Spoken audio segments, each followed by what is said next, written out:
میرا نام ارم ہے۔ میری عمر اب 28 سال ہے، مگر میری زندگی کی وہ کہانی جو میں آپ کو سنانے جا رہی ہوں وہ تب شروع ہوئی جب میں صرف 15 سال کی تھی۔ میرے والد کی سرکاری آفیسر تھے، سخت مزاج مگر انصاف پسند۔ میری ماں نرم دل، کمزور جسم اور صابر عورت تھیں۔ میری 2 بڑی بہنیں شادی شدہ تھیں اور میں گھر کی آخری امید تھی، سب کی لاڈلی۔ ماں اکثر بیمار رہتیں، ان کے چہرے پر درد کی لکیریں تھیں مگر لبوں پر ہمیشہ دعا۔ میں ہر وقت ان کے پاس بیٹھی رہتی، کبھی ان کے پاؤں دبانے لگتی، کبھی ان کی سانسیں سنتی۔ ایک دن میں نے پوچھا، امی آپ ہر وقت دعا کیوں مانگتی ہیں؟ انہوں نے مسکرا کر کہا، دعا کبھی رائگاں نہیں جاتی بیٹی، بس وقت لگتا ہے قبول ہونے میں۔ لیکن شاید ان کی دعائیں ان کی زندگی کے لیے قبول نہ ہو سکیں۔ ایک صبح جب سورج نکلا، وہ ہمیشہ کے لیے سو چکی تھیں۔ میں اس دن کی خاموشی کبھی نہیں بھول سکتی۔ گھر میں قرآن کی تلاوت، رونے کی آوازیں اور میرے دل میں ایک خلا جو کبھی نہیں بھرا۔ امی کی وفات کے کچھ دن بعد خالہ زینب آئیں۔ وہ امی کی چھوٹی بہن تھیں، حسن اور نرم گفتاری کی مالک، چہرے پر نور، زبان پر مٹھاس۔ انہوں نے مجھے گلے سے لگایا، پیار کیا اور کہا، ارم بیٹی اب میں ہوں نا، تمہیں ماں کی کمی محسوس نہیں ہونے دوں گی۔ ان کی آواز میں ایسا سکون تھا کہ میں رونے سے رک گئی۔ خالہ نے گھر کے کاموں میں ہاتھ بٹانا شروع کیا، ابا کے لیے کھانا، میرے لیے لباس، گھر میں رونق سی آ گئی۔ میں ہر بات ان سے کہتی، اپنی پڑھائی، اپنے خواب، اپنے دل کی باتیں۔ خالہ سنتیں، دعائیں دیتیں۔ ان کے ساتھ مجھے وہ محبت ملی جو ماں کے بعد کہیں کھو گئی تھی۔ دن گزرتے گئے، ابا بھی ان کے رویے سے مطمئن تھے۔ کبھی کبھار کہہ دیتے، زینب تم نے واقعی ہماری ارم کا بہت خیال رکھا ہے، خدا تمہیں خوش رکھے۔ خالہ مسکرا دیتیں، لیکن اس مسکراہٹ میں کوئی ایسا راز تھا جو میں اس وقت نہ سمجھ سکی۔ خالہ اکثر میرے ساتھ کمرے میں بیٹھتیں، میرے بالوں میں تیل لگاتیں، میری کتابوں کو ترتیب دیتیں، میرے خواب سنتیں۔ ایک دن انہوں نے کہا، بیٹی اگر کبھی تجھے کچھ ہو جائے تو بتانا مجھ سے، دنیا ظالم ہے پر میں تیری ڈھال بنوں گی۔ میں نے ان کے ہاتھ چوم لیے۔ خالہ آپ میری ماں سے بھی بڑھ کر ہیں۔ خالہ کے چہرے پر عجیب سا رنگ آیا، جیسے کوئی تلخ یاد جاگ گئی ہو۔ پھر آہستہ بولیں، ماں بننے کا حق ہر عورت کو نہیں ملتا ارم، کچھ زخم ایسے بھی ہوتے ہیں جو انسان کو ماں بننے نہیں دیتے۔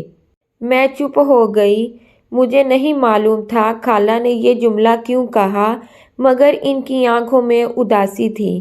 اس رات موسم بہت ٹھنڈا تھا، بارش کی بوندیں کھڑکی سے ٹکرا رہی تھیں۔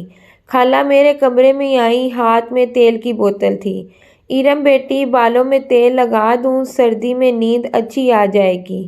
میں بولی، خالہ آپ بھی آرام کر لینا۔ خالہ میرا سکون تو تجھ میں ہے۔ انہوں نے میرے بالوں میں تیل لگایا، پھر میرے ماتھے کو چوما۔ میں نیند میں جا رہی تھی کہ اچانک ایک لمحے کو مجھے لگا جیسے ان کے ہاتھ میری پیشانی پر نہیں، میرے وجود پر رک گئے ہوں۔ میں چونک گئی، مگر خالہ نے نرمی سے کہا، ڈرو نہیں بیٹی، بس تیری ماں جیسا پیار کر رہی ہوں۔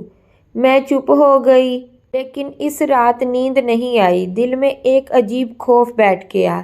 اس کے بعد خالہ کا رویہ بدلنے لگا، وہ مجھے کم لوگوں سے ملنے دیتیں، باہر جانے سے روکتیں، کہتی دنیا اچھی نہیں بیٹی، سب تجھے نقصان پہنچائیں گے۔ میں سمجھتی وہ میرا خیال رکھ رہی ہیں، مگر اندر کہیں کچھ ٹھیک نہیں لگتا تھا۔ ایک دن جب میں اسکول گئی، خالہ نے فون کر کے کہا، جلدی واپس آ جانا، میں اکیلی ہوں، دل گھبرا رہا ہے۔ میں واپس پہنچی تو وہ صحن میں بیٹھی رو رہی تھیں۔ بولی بیٹی لوگ مجھے برا سمجھتے ہیں مگر میں صرف تجھے چاہتی ہوں، تم ہی میری زندگی ہو۔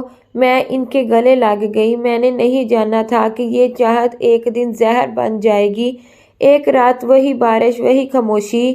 خالہ نے پھر میرے کمرے کا دروازہ کھولا۔ میں سوتی بنی رہی۔ وہ میرے قریب آئیں اور میں نے ان کے قدموں کی چاپ محسوس کی۔ پھر اچانک وہ لمحہ جسے میں کبھی الفاظ میں نہیں بتا سکتی، میں چیخی نہیں، بس ساکت رہ گئی۔ ان کی آنکھوں میں جنون تھا اور ان کے لمس میں وہ پیار نہیں تھا جو ماں کا ہوتا ہے۔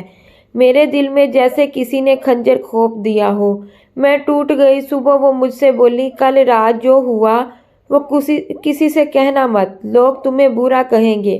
میں نے کچھ غلط نہیں کیا، میں تم سے محبت کرتی ہوں۔ میرے اندر کچھ مر گیا۔ میں نے بات چھپانے کی کوشش کی لیکن دل میں عبادت گاہ بن گیا تھا۔ ہر لمحہ اللہ سے فریاد کرتا۔ میں نے خالہ سے بات کم کر دی۔ وہ سمجھ گئیں۔ ان کے لہجے میں نرمی کی جگہ غصہ آ گیا۔ ارم تم بدل گئی ہو، میں تیرے لیے سب کچھ قربان کر دوں اور تم مجھے شک کی نظر سے دیکھے۔ میں نے کچھ نہیں کہا، میں صرف اللہ سے مانگتی رہی، میری عزت، میری روح واپس دے دے یا مجھے دنیا سے اٹھا لے۔ کچھ ہفتے بعد میں بیمار ہو گئی۔ اسکول کی پرنسپل نے میرا حال دیکھا اور میرے والد کو بلایا۔ انہوں نے میری حالت دیکھ کر مجھ سے سوال کیا مگر میں کچھ نہ بولی، صرف اتنا کہا، ابا مجھے خالہ کے ساتھ نہیں رہنا۔ ابا چونکے۔ انہوں نے خالہ سے بات کی تو ان کا چہرہ سرخ ہو گیا۔ خالہ چیخیں، یہ سب جھوٹ ہے، یہ لڑکی ضدی ہے، نافرمان ہے۔ مگر ابا خاموش نہیں رہے۔